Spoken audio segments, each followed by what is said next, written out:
Hello, and thank you for joining me for the inaugural episode of That One Scene, where we take a look at the greatest scenes in movie, television, and animation and break down exactly why they touch us and ignite our imaginations. If you're here with me today, I think we can all agree that visual media is art.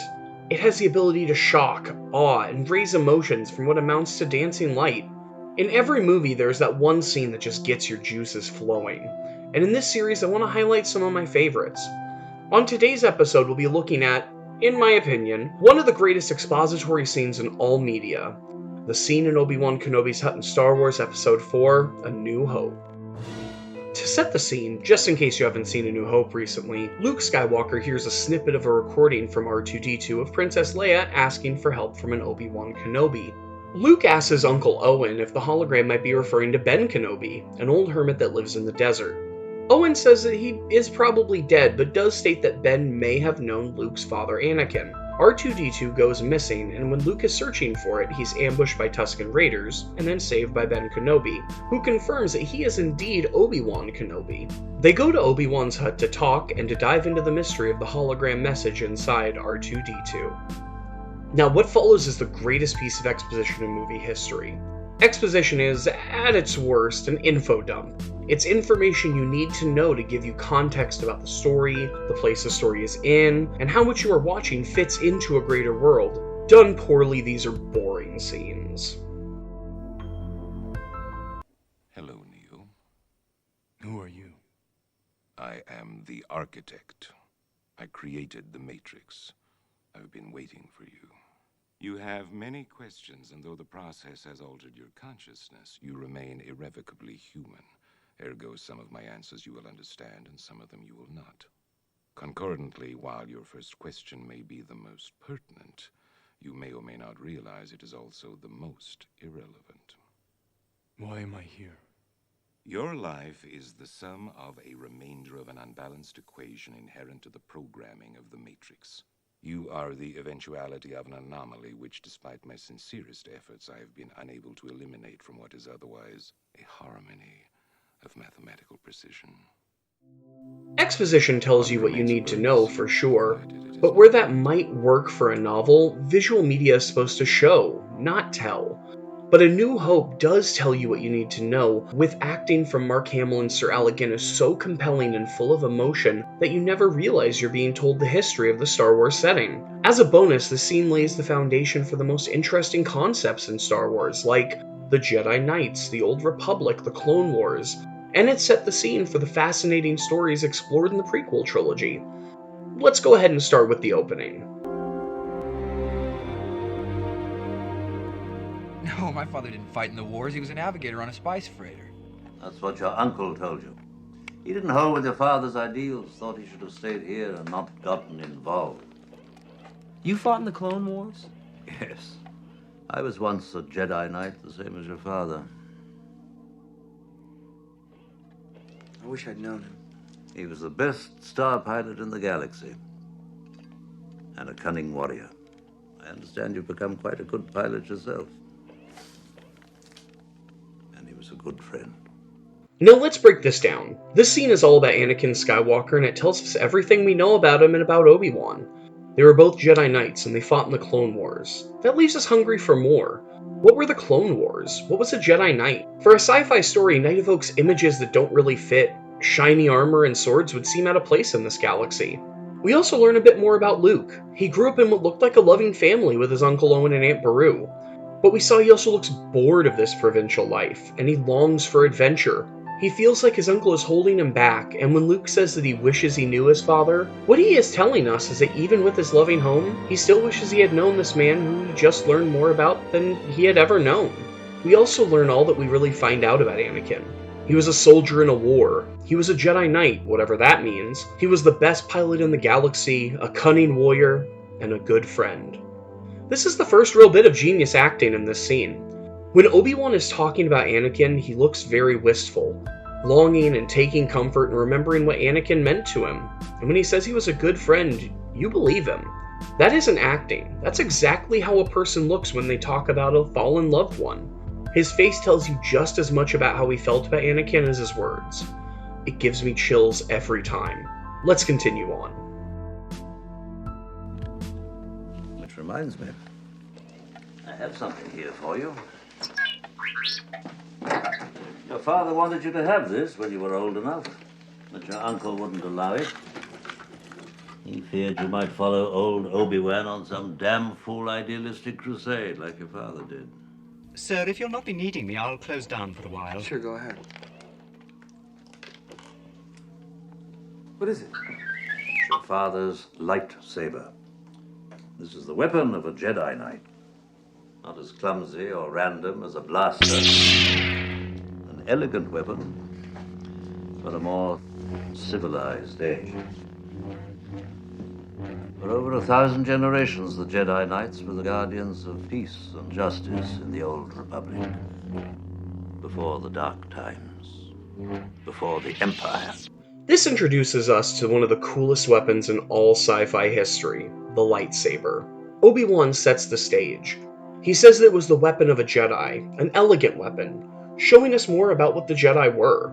Our picture becomes more complete when we find out they weren't just warriors with laser swords, but what amounts to cops, protecting the Old Republic and meting out justice. From his intonation, we find out that this empire replaced or supplanted the Old Republic, and what came after was a dark time. We got to see the brutality and coded fascism of the Empire during the attack on the Tantive 4, but this lets us know the true scope of their villainy, and Obi-Wan's tone and inflection really sell how bad things are with the Empire in control, and how scared he is by its rise. Continuing, we learn more about the Jedi and about Anakin, and who this Darth Vader is. How did my father die?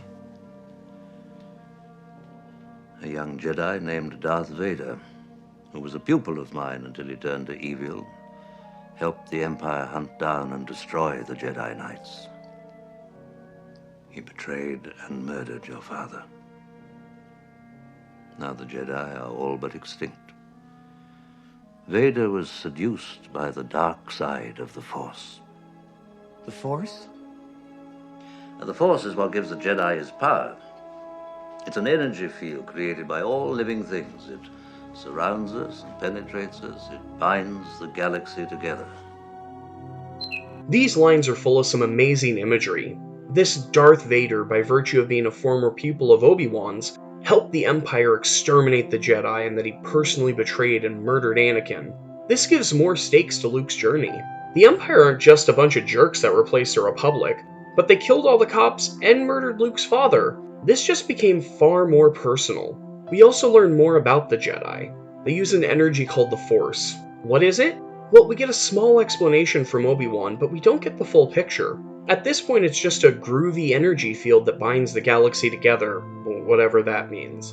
But we want to know more. And the Force does have a bad side, a dark side that can seduce you. Chilling. Next, we learn more about this mysterious hologram.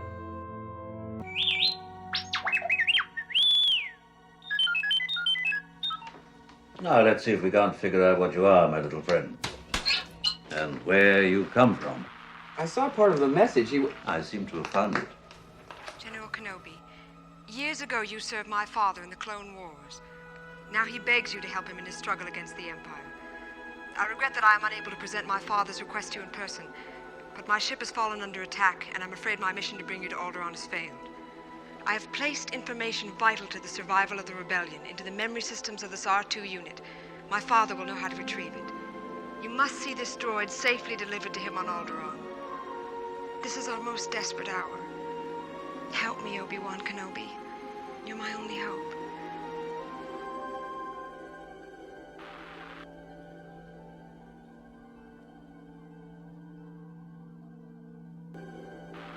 Obi-Wan sits in shock at this revelation. The Skrull's father was Obi-Wan's lord or superior of some sort during the Clone Wars. We already knew a bit about the rebellion, but now we know the stakes. If R2 doesn't get to Alderaan, the rebellion is doomed. Obi-Wan seems to be almost crushed by this news. He is shocked and dismayed, but at the end he perks up and almost has a twinkle in his eye. This exchange gives us a much fuller image of the Jedi. They have a connection to a magical energy field, use futuristic swords, and serve as warriors and police in service of other people. To me, this evokes the samurai retainer, which is no coincidence, of course, it was quite intentional. but it does paint the picture that these Jedi were really stand-up guys. And even many years after their order was shattered, as the last Jedi, Obi-Wan is still held in high regard and is called upon to return to the service of a king, fighting for the good fight against a totalitarian regime. We continue as Obi-Wan leans closer to Luke. You must learn the ways of the Force if you're to come with me to Alderaan. Alderaan? I'm not going to Alderaan. I've got to get home. It's late. I'm in port as it is. I need your help, Luke. She needs your help.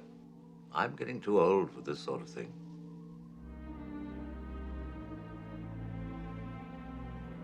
I can't get involved. I've got work to do. It's not that I like the Empire. I hate it, but there's nothing I can do about it right now. It's such a long way from here. That's your uncle talking. Boy, my uncle. How am I ever going to explain this? Learn about the Force, Luke.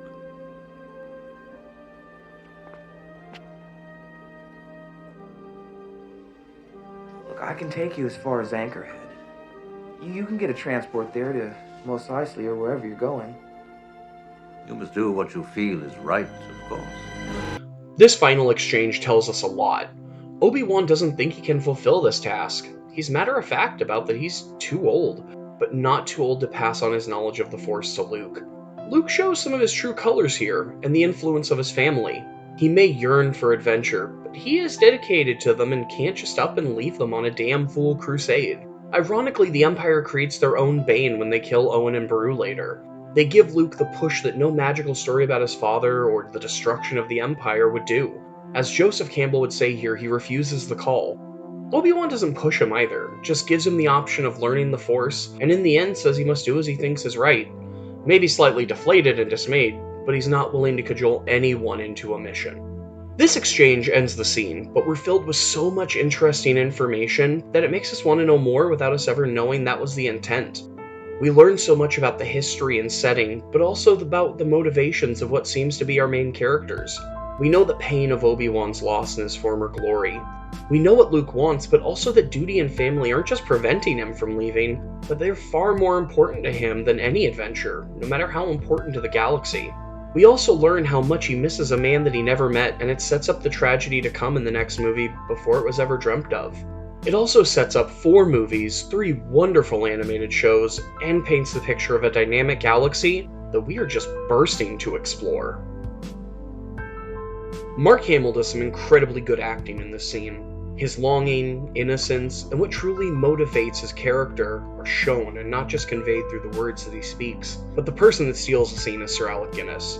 Sir Alec was a veteran actor of stage and screen, having already starred in seminal classics like The Bridge on the River Kwai, Dr. Zhivago, Lawrence of Arabia. Heck, he was even Hitler. Star Wars was, to be fair, just some sci-fi. It was a love letter to Flash Gordon in the serials of the 40s and 50s, and it didn't fit in the contemporary cultural zeitgeist of cerebral science fiction like 2001 and Close Encounters of the Third Kind. Sir Alec knew it was schlock too, and wasn't really into sci-fi, and he thought the dialogue was terrible. But so did most of the actors. Story Harrison Ford, who plays the space pirate in the film, at one point threatened to tie George up and make him say his own lines at gunpoint. I mean, the dialogue was a little bit difficult. I remember there was one line that I just begged him to take out of the screenplay, and he finally did. And it's when, the line? Yes, boy, I'll never forget it as long as I live. I sometimes dream about this line. It was just coming upon the exploded planet of the princess, Alderaan, and it's totally been blown away. And Harrison says, "Look, kid, I've done my part of the bargain. When I get to an asteroid, you, the old man, and the droids get dropped off." And my line was, "But we can't turn back. Fear is their greatest defense. I doubt if the actual security there is any greater than it was on Aquilai or Solis, and what there is most likely directed towards a large-scale assault." And I thought, who talks like this, George? Well, it arrived as a script. I was just finishing a picture in Hollywood another day to go, and the script arrived on my dressing table. And I heard that it had been delivered by George Lucas. And I thought, well, that's rather impressive, because he's an up-and-coming and very respect-worthy young director. So, and then when I opened it and found it was science fiction, I thought, oh, crumbs, this is simply not for me. And Then I started reading, and it seemed to me the dialogue was pretty ropey. But I had to go on turning the page. And I mean, that's an essential in any script. You've got to know what happens next. Mark Hamill and Alec Guinness both elevated the dialogue and gave their characters life in a way that has stuck with each new generation. I love Star Wars, and in a lot of ways, it is campy schlock, but the way Mark Hamill and Sir Alec Guinness brought real life into Luke and Obi-Wan transcended the material and the medium and made this that one scene I'll remember forever.